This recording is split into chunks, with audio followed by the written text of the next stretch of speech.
हमारे वित्त हमारे जीवन में बहुत बड़ी भूमिका निभाते हैं। फिर भी लोग शायद ही कभी इस पर चर्चा करते हैं या इस विषय पर खुद को शिक्षित करते हैं।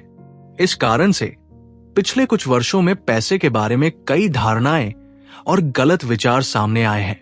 लोग सोचते हैं कि पैसा होना किस्मत का नतीजा है या कि अमीर लोग सभी विरासत में मिलते हैं, या इससे भी बदतर कि धन केवल उन लोगों के पास होता है जो दुनिया को बाधित करते हैं या यहां तक कि उसका शोषण भी करते हैं। ये सब गलत है।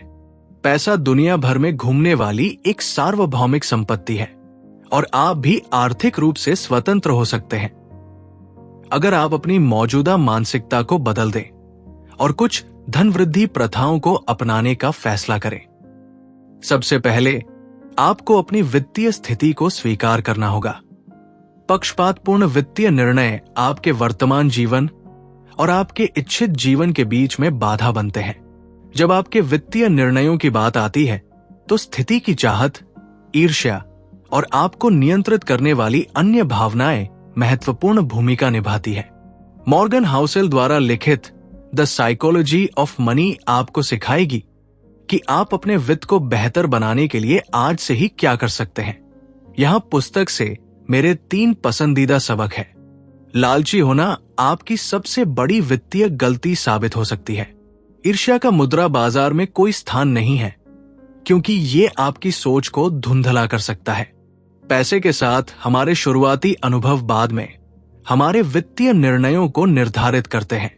अब आइए इन सबक पर विस्तार से चर्चा करें और देखें कि हम उनसे कैसे लाभ उठा सकते हैं। पाठ 1। जब आपके पैसे के प्रबंधन की बात आती है तो लालच को इससे दूर रखना बेहतर होता है।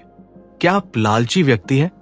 बिल्कुल नहीं, या कम से कम आप खुद से यही कहते हैं।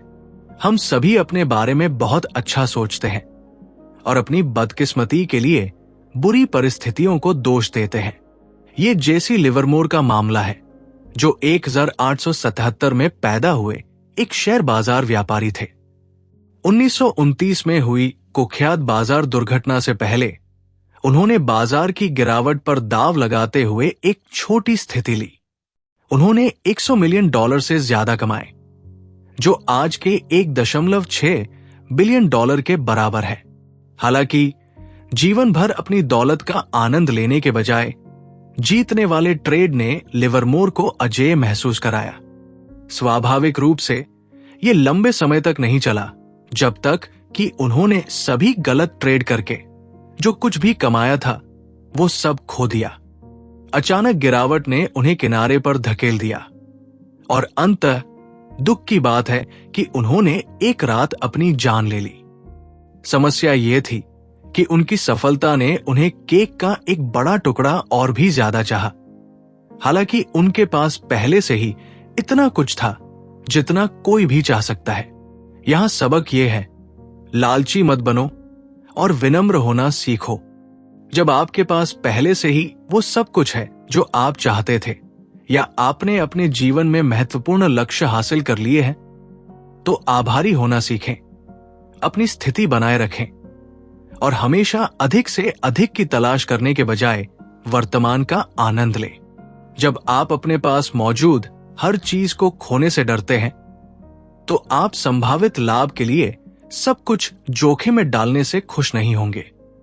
सबक 2। ईर्ष्या जैसी प्रबल भावनाएं आपको लापरवाह निर्णय लेने की ओर धकेल सकती है। अधिकांश लोग जानते हैं कि निवेश करने में समय लगता है। वे अच्छे और बुरे समय में भी अपने निवेश पर टिके रहना चाहते हैं, लेकिन फिर चूक जाने का डर या ईर्ष्या आड़े आ जाती है, कभी कभी दोनों एक साथ। अगर आप आर्थिक रूप से स्वतंत्र होना चाहते हैं तो अपनी भावनाओं को नियंत्रित करना सबसे महत्वपूर्ण चीजों में से एक है जिस पर आप काम कर सकते हैं। हमेशा याद रखें कि आपकी यात्रा आपके जानने वाले किसी भी अन्य व्यक्ति से अलग होगी, इसलिए खुद की तुलना उनसे करने या किसी की बड़ी संपत्ति से ईर्ष्या करने की कोई आवश्यकता नहीं है। बस मैकिन्से के पूर्व सीईओ रजत गुप्ता का उदाहरण लें। हालांकि वे एक मामूली पृष्ठभूमि से आए थे और उनकी कुल संपत्ति $100 मिलियन थी। फिर भी वे वॉरेन बफेट के अरबपति होने के कारण उनसे ईर्ष्या करते थे। इस तरह उन्होंने इनसाइडर ट्रेडिंग की, जो निवेशकों के लिए सबसे आम लेकिन खतरनाक वित्तीय अपराधों में से एक है, और इसके लिए उन्हें जेल की सजा सुनाई गई। दूसरे शब्दों में, उन्होंने ईर्ष्या को अपने ऊपर हावी होने दिया और इसकी कीमत 1000 गुना चुकाई। क्या ये इसके लायक था? बिल्कुल नहीं। हालांकि उनका दुर्भाग्य बेहतर वित्तीय निर्णय लेने की चाह रखने वाले किसी भी व्यक्ति के लिए एक मूल्यवान सबक है। तर्कसंगत बने और पैसे के मामले में 2 बार सोचें। हमेशा अपनी भावनाओं को छान ले। सबक 3, हमारे जीवन में शुरुआती दौर में जो अनुभव होते हैं वे हमारे वित्तीय निर्णयों को निर्धारित करते हैं। हम सभी अलग अलग तरीके से बड़े होते हैं। क्या आपका बचपन 1800 या 1900 में पैदा हुए किसी व्यक्ति जैसा था? बिल्कुल नहीं। कुछ लोग वित्तीय संकट के दौर में बड़े होते हैं, दूसरे लोग 30 की उम्र तक बुल मार्केट के अलावा कुछ नहीं जानते। ऐसे में उन दोनों प्रकार के लोगों की राय इस बारे में बहुत अलग होगी कि एक अच्छी निवेश रणनीति में क्या शामिल होना चाहिए।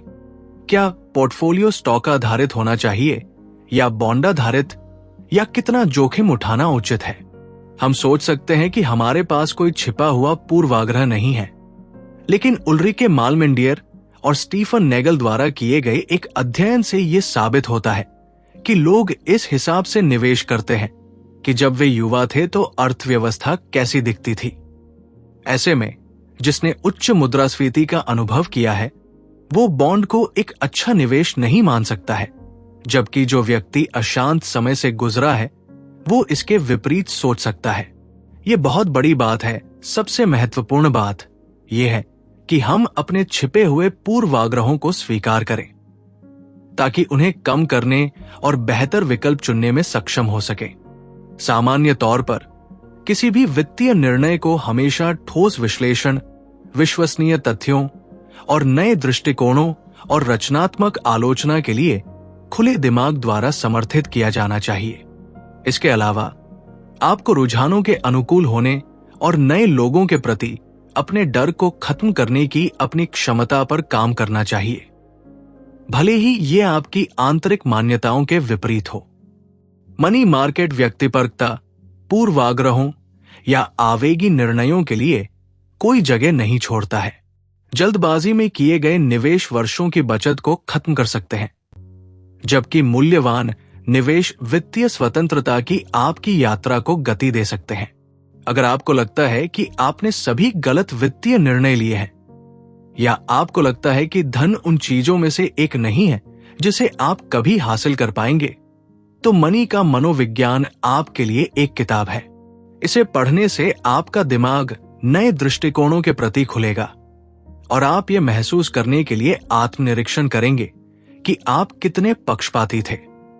ये किताब आपको अपने वित्तीय जीवन में तुरंत बदलाव देखने के लिए छोटे छोटे कदम उठाने के लिए प्रेरित करेगी। पैसे की मनोविज्ञान केवल धन के प्रबंधन की पुस्तक नहीं है, ये जीवन जीने की गहरी समझ का मार्गदर्शन भी है।